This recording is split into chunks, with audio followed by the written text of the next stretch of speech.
धमाकाmusic.net। जब से चहती बिहार के चढ़ाई भइल बा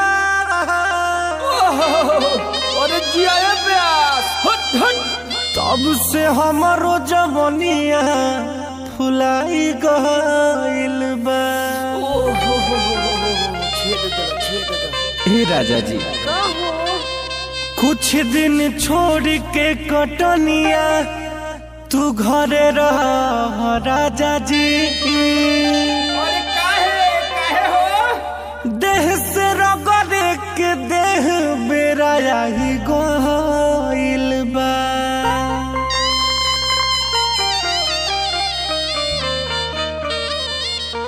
देखिए एक जनी के नया नया गौना भइल बा। हाँ लेकिन उनकर सैया जी का हो भोरे ही भोरे कटनी करे चल जाता रे।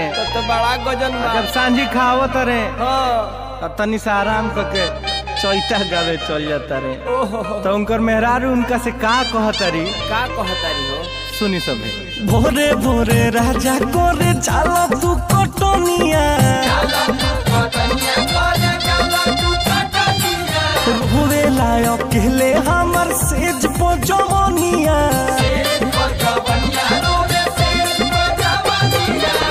बढ़नी बहारी धन फेंकब हो बढ़नी बहारी धन फेंकब हो। रात भर राजा जी तू गावे जइब चैता तो लहिका के मुँह कैसे देखब हो।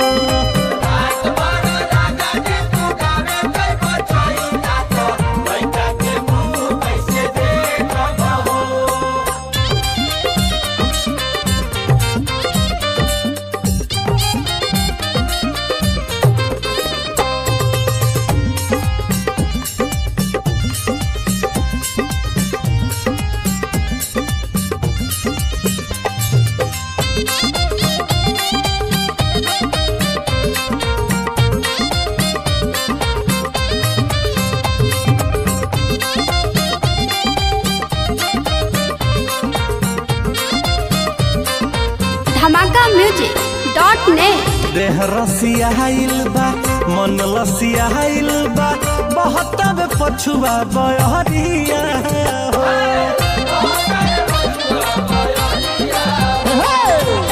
पियतर लाई गावे जल गवन हो छोड़ी तो समय के हरिया हो।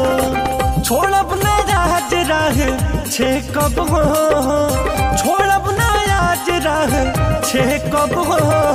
रात भर राजा जी तू गावे जइब चैता तो लहिका के मुँह कैसे देखब हो।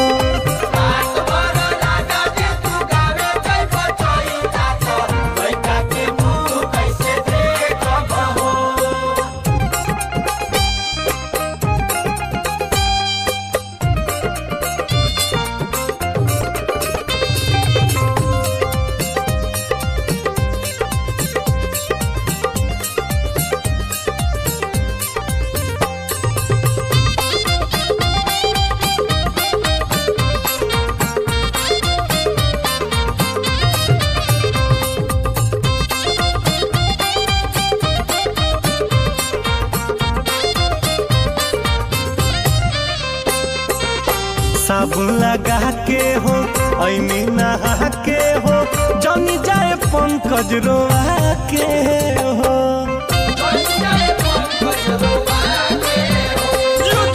नहीं तो दिखा दे हम सोहर गवा दे हम छोटने से मोहर लगावा के हो। देवराजित सब में फेंकब हो ओकरे तवा पर रोटी से कब हो। रात भर राजा जी तू गावे जइब चैता तो लहिका के मुँह कैसे देखब हो।